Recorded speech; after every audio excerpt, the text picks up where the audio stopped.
একটা বড় খবর আছে, তার একটি আন্তর্জাতিক তাৎপর্য আছে এবং নিশ্চয়ই প্রতিক্রিয়াও থাকবে। সেটা হচ্ছে চীনের সঙ্গে যৌথ উদ্যোগে ড্রোন কারখানা স্থাপন করছে বাংলাদেশ বিমান বাহিনী। এটা কিন্তু খুব বড় ঘটনা। ডিসেম্বর নাগাদ নির্মাণ কাজ শেষ হবে বলে আশা করা হচ্ছে। প্রযুক্তি হস্তান্তর চুক্তির মাধ্যমে চীনের সঙ্গে যৌথভাবে বাংলাদেশ একটি আনম্যান্ড এরিয়াল ভেহিকেল ইউএভি বা ড্রোন কারখানা স্থাপন করছে বাংলাদেশ বিমান বাহিনী। দর্শক বুঝতেই পারছেন, এই ধরনের বাংলাদেশ ড্রোন উৎপাদন করবে, এই খবর বা এই ঘটনা নিশ্চয়ই প্রতিবেশীদের পছন্দ হবে না। বিশেষ করে প্রতিবেশীদের বলবো না, প্রতিবেশী একটি রাষ্ট্রই, সেটি হচ্ছে ভারত। ভারত নিশ্চয়ই এটি সমর্থন করবে না যে চীনের সমর্থনে বাংলাদেশে একটা ড্রোন উৎপাদনের কারখানা স্থাপন হোক। চলতি বছরের ডিসেম্বরের মধ্যে, খুব বেশি সময় নেই, দেখেন যে 1 মাস পরেই, মানে আগামী মাসের মধ্যেই এই প্ল্যান্ট স্থাপনের কাজ সম্পন্ন হবে বলে আশা করছেন কর্মকর্তারা। এটি দেশের প্রতিরক্ষা শিল্প সক্ষমতার একটি বড় মাইল ফলক হবে। এর পাশাপাশি চীন বাংলাদেশে একটি বিমান ওভারহোলিং কেন্দ্র স্থাপনেরও প্রস্তাব দিয়েছে।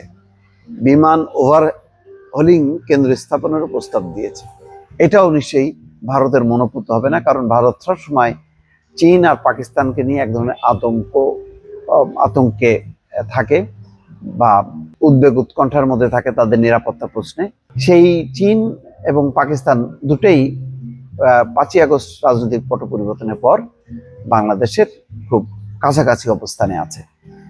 সেপ্টেম্বরে বাংলাদেশ বিনিয়োগ উন্নয়ন কর্তৃপক্ষের বিডা নির্বাহী চেয়ারম্যান চৌধুরী আশিক মাহমুদ বিন হারুনের সভাপতি অনুষ্ঠিত এক সমন্বয় সভার কার্যবিবরণীতে এই তথ্যের উল্লেখ আছে, যার কপি দ্য বিজনেস স্ট্যান্ডার্ড দেখেছে। বিডার সভায় বিশেষায়িত ডিফেন্স ইকোনমিক জোন স্থাপন, সামরিক এবং আধা সামরিক বাহিনীর ব্যবহার্য পণ্য অভ্যন্তরীণভাবে উৎপাদনের জন্য এই খাতে সরকারি, বেসরকারি এবং বিদেশি বিনিয়োগের সুবিধা সৃষ্টির বিষয়ে আলোচনা হয়েছে। সবাই বিমান বাহিনীর একজন কর্মকর্তা জানান, 2 বছর আগে বাংলাদেশ বিমান বাহিনীর প্রতিষ্ঠিত Bangladesh aeronautical research and development সেন্টারের নিজস্ব নকশা অনুসারে 4টি বিমান তৈরি করা হয় এবং সফলভাবে উড্ডয়ন করা হয়। এর উদ্দেশ্য ছিল নিজেদের প্রশিক্ষণ বিমান নিজস্ব প্রযুক্তিতে উদ্ভাবন করা এবং পরবর্তীতে বাণিজ্যিকভাবে স্পোর্ট এয়ারক্রাফট উৎপাদন। বিমান বাহিনীর কর্মকর্তারা বলেছেন যে বিশ্বজুড়ে বিমান সম্পর্কিত সরঞ্জামাদির অনেক চাহিদা আছে। দেশের জনশক্তিকে দক্ষ জনশক্তিতে রূপান্তর করতে বিশ্ববিদ্যালয়গুলো সমন্বিতভাবে কাজ করলে এভিয়েশন খাতে অনেক উন্নয়ন করা সম্ভব হবে এবং বিদেশি বিনিয়োগের সম্ভাবনা বাড়বে। বিমান ওভারহোলিং আরেকটা প্রস্তাব, সেটা হচ্ছে চীনের বিমান ওভারহোলিং এর প্রস্তাব সম্পর্কে একজন কর্মকর্তা বলছেন, বিমান বাহিনীর বিদ্যমান সক্ষমতা এবং জনবলের সঙ্গে কিছু সরঞ্জামাদি যুক্ত করে ব্যবহৃত বিমানের ইঞ্জিনের ওভারহোলিং করা সম্ভব।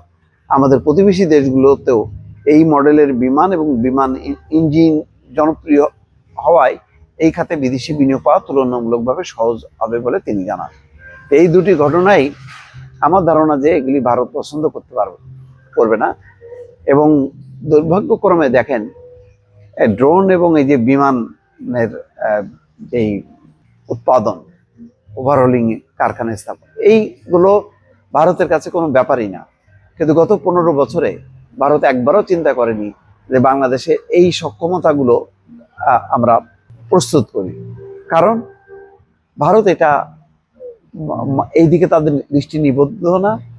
তারা চায় না যে বাংলাদেশের সামরিক বাহিনী শক্তিশালী হোক, দুর্বল থাকুক, নতজানু থাকুক, এটাই হচ্ছে তাদের প্রত্যাশা। তার বিপরীতে চীনের যখন এই ধরনের উদ্যোগ আয়োজন, নিঃসন্দেহে এটা টেনশনে থাকবে ভারত।